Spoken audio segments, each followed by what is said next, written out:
अरे वाह वाह, तरबूजों को खाने में उतना मजा नहीं जितना तरबूजों को नष्ट करने में आ रहा है। यहाँ पर आकर मैंने कोई भी गलती नहीं की। यहाँ पर तो कितनी सारी फसलें खड़ी है खाने के लिए। वो सुअर जंगल से भाग कर आया था। वो प्रत्येक दिन लोगों की फसलों को बर्बाद कर रहा था।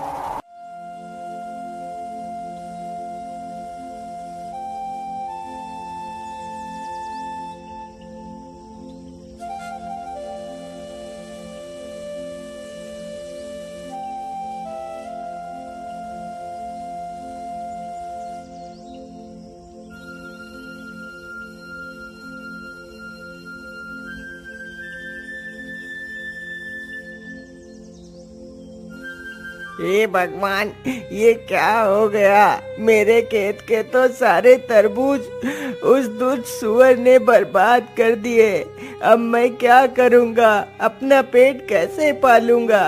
इन तरबूजों को बेचकर ही मैं अपना घर चला रहा था, परंतु उस दुष्ट ने मेरा सारा खेत बर्बाद कर दिया।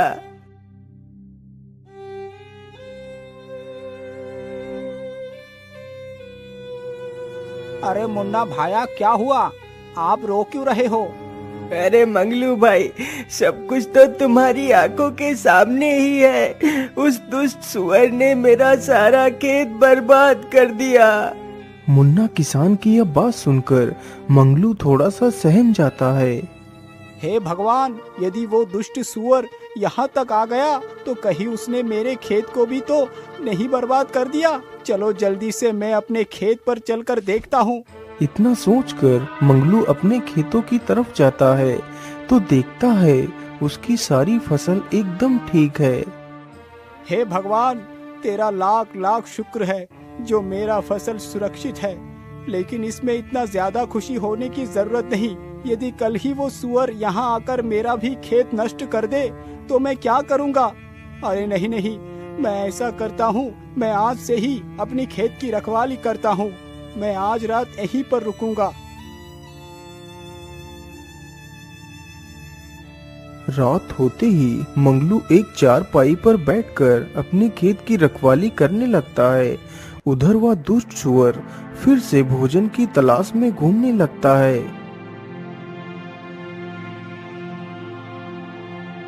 इधर तो खाना दिखाई नहीं दे रहा।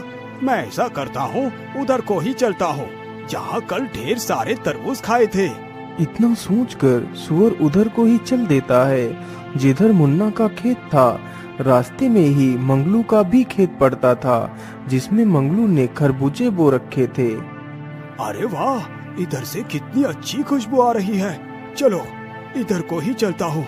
वैसे भी कल तो मैंने तरबूज खाई ही थी, आज कोई नई चीज का स्वाद लेता हूँ। इतना सोचकर सुअर मंगलू के खेत की तरफ बढ़ता है। सामने से सुअर को आता देख मंगलू के पसीने छूट जाते हैं। अरे बाप रे बाप, इतना बड़ा सुअर! इसके दांत तो कितने पैने लग रहे हैं। ये तो कितना खतरनाक है। अरे हट हट, भाग जा, भाग दुष्ट सुअर, नहीं तो मैं तुझे मार डालूंगा। इतना बोलकर मंगलू डंडा लेकर सुअर की तरफ बढ़ता है, लेकिन सुअर मंगलू से बिल्कुल भी नहीं डरा। वहाँ से भागना तो दूर, सुअर और उल्टा मंगलू पर हमला करने के लिए आगे बढ़ता है और मंगलू को पूरे खेत में दौड़ाने लगता है। अरे अरे मूर्ख सुअर, तू यहाँ क्या कर रहा है? मेरे ही खरबूजे खाकर मुझ पर ही हमला कर रहा है। मुझे लगता है ये सुअर पागल हो गया है। अरे भागो!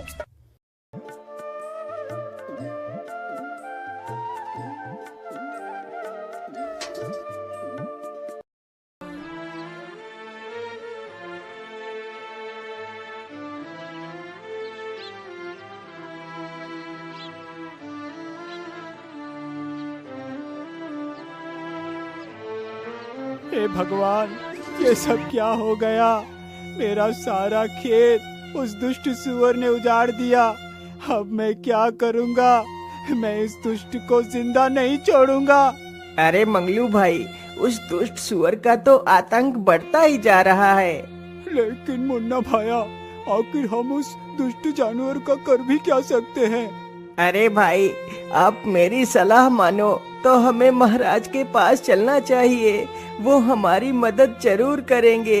इतना सोचकर मंगलू और मुन्ना तथा गांव के कुछ लोग राजा के महल में पहुंचते हैं। महाराज, हमारी सहायता कीजिए, हमें बचा लीजिए महाराज। अरे आप लोग शांत हो जाइए, बोलिए आप लोगों की क्या तकलीफ है।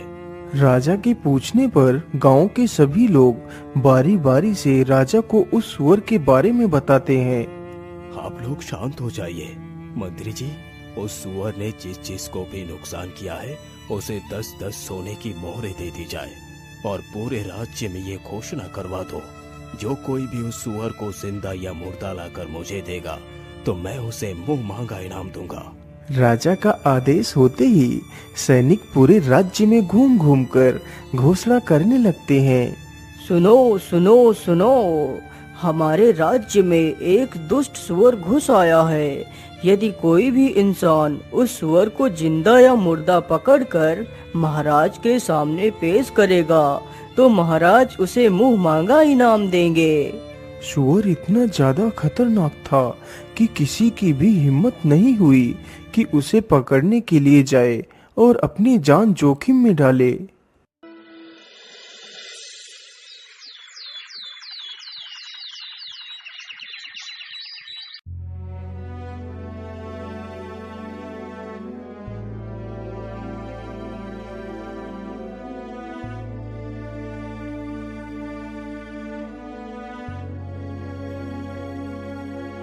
अरे मंत्री जी, क्या आपने राज्य में मेरी घोषणा नहीं सुनाई?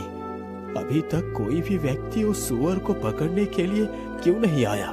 महाराज, मुझे क्षमा कीजिए, लेकिन मैंने पूरे राज्य में यह घोषणा करवाई थी।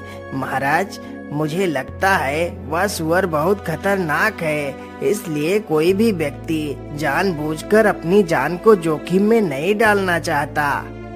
परंतु मंत्री जी, यदि ऐसा ही रहा तो वो सुअर हमारे पूरे राज्य का विनाश कर देगा।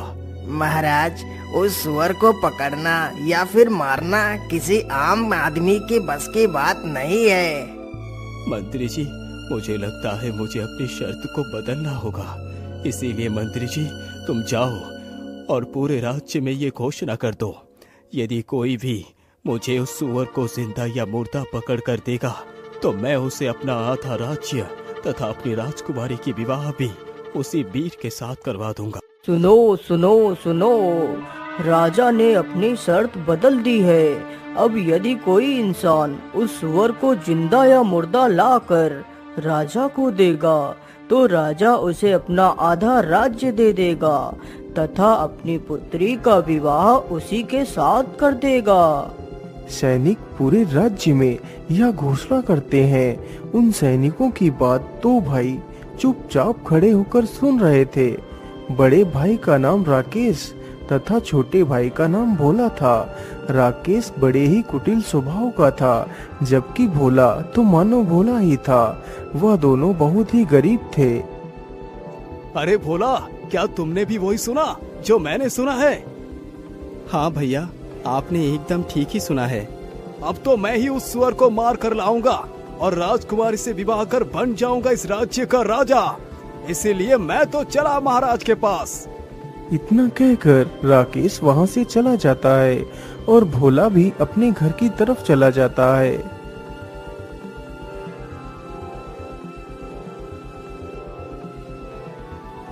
महाराज, मैं लाऊंगा उस दुष्ट सुअर को मारकर। राजकुमारी से तो सिर्फ मैं ही विवाह करूंगा। आप विवाह की तैयारी कीजिए महाराज, मैं जल्द ही वापस आऊंगा। इतना बोलकर राकेश जंगलों की तरफ चला जाता है।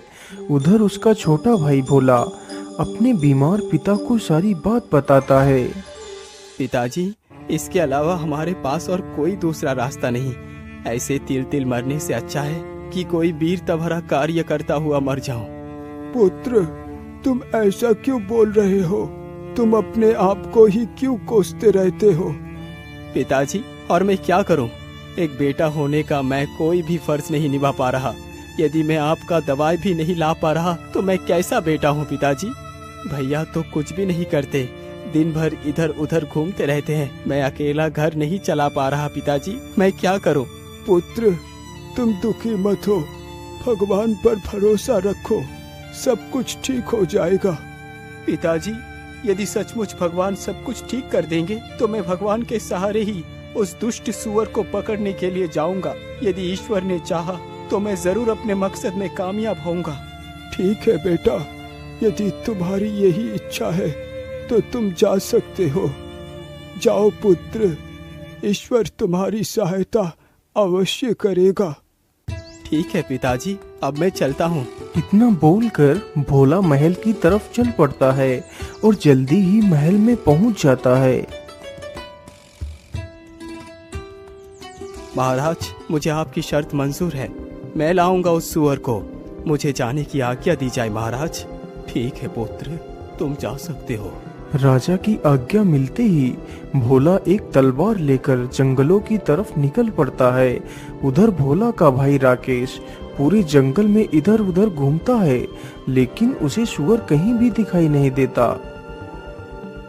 अरे बाप रे बाप, सुबह से घूमते घूमते तो मुझे दोपहर हो चुकी है, अभी तक मुझे वो सुअर दिखा ही नहीं दिया। इतना कहकर राकेश फिर आगे बढ़ता है और इधर उधर उस सुअर को ढूंढने लगता है। अरे राम राम राम, इतनी कड़कती धूप में मुझसे चला नहीं जा रहा। भाड़ में जाए वो सुअर, अब तो मैं इससे आगे और नहीं चल सकता। मैं ऐसा करता हूँ, इसी पेड़ के नीचे लेटकर थोड़ा सा आराम कर लेता हूँ। इतना कहकर राकेश उसी पेड़ के नीचे लेटकर सो जाता है। उधर भोला बेचारा कड़कती धूप में ही उस सुअर को ढूंढता है। अरे रुक जाओ बेटा, मेरी बात सुनो। भोला जैसे ही पीछे मुड़कर देखता है तो उसके सामने एक बूढ़ा बौना आदमी खड़ा होता है, जिसके हाथ में एक तलवार होती है। बोलिए बाबा, आप मुझसे क्या कहना चाहते हैं? अरे बेटा, तुम तो कितने कठोर हो। इस कड़कती धूप में भी पैदल चलकर उस सुअर को ढूंढ रहे हो। वाकई तुम तो कितने परिश्रमी हो, इसलिए मैं तुम्हें कुछ देना चाहता हूँ पुत्र। बोलिए बाबा, आप मुझे क्या देना चाहते हैं? बेटा, तुम मेरी इस तलवार को ले लो। यह तलवार बहुत शक्तिशाली है, इसके वार से आज तक कोई भी शत्रु नहीं बच पाया। लेकिन बाबा, आप हो कौन, और आप ये तलवार मुझे क्यों दे रहे हैं, जबकि आप खुद इस तलवार से उस दुष्ट सुअर को मारकर राजा से बहुत कुछ प्राप्त कर सकते हैं। बेटा, मैं यहीं पास के गांव में ही रहता हूँ। जब मुझे पता चला कि तुम उस सुअर को मारने के लिए जा रहे हो, तो मैंने सोचा कि क्यों ना मैं इस तलवार को तुम्हें दे दूं, क्योंकि बेटा अब तो मैं बूढ़ा हो चुका हूँ और मैंने अपनी सारी जिंदगी जी ली है, लेकिन अभी तुम्हारी तो सारी जिंदगी पड़ी है जीने के लिए। इसलिए बेटा, मुझसे ज्यादा तुम्हें इस तलवार की जरूरत है, इसलिए तुम इस तलवार को रख लो। ठीक है बाबा, लाइए, मुझे अपनी तलवार दे दीजिए। अच्छा बाबा, अब मैं चलता हूँ। इतना कहकर भोला हाथ में तलवार लेकर जंगल में आगे बढ़ता है। भोला चलते चलते एक गुफा के पास पहुंचता है। अरे ये क्या, यहाँ पर तो किसी जानवर के पैर के निशान हैं। कहीं ये निशान उस सुअर के तो नहीं है? हाँ, जरूर ये निशान उस सुअर के ही है। चलो, मैं इस गुफा के भीतर चलकर देखता हूँ। इतना कहकर भोला गुफा के भीतर घुस जाता है। ये गुफा तो कितनी डरावनी है। आखिर वो सुअर कहाँ पर हो सकता है? अरे इधर से तो किसी की आवाज आ रही है, कहीं इस ओर ही तो वो सुअर नहीं है? इतना कहकर भोला उसी ओर चल पड़ता है जिस ओर से वह आवाज आ रही थी। कुछ दूर चलते ही भोला देखता है कि वह जंगली सुअर कुछ तरबूज और फलों को खा रहा है। अरे दुष्ट सुअर, तू गांव वालों को तकलीफ देकर आराम से यहाँ पर मस्ती कर रहा है। मैं तुझे जिंदा नहीं छोड़ूंगा। इतना कहकर भोला सुअर की तरफ बढ़ता है। सुअर भी इतना खूंखार था कि वह भी भोला पर हमला करने के लिए उसकी तरफ बढ़ता है। सुअर जैसे ही भोला के ऊपर छलांग मारता है, तभी भोला अपनी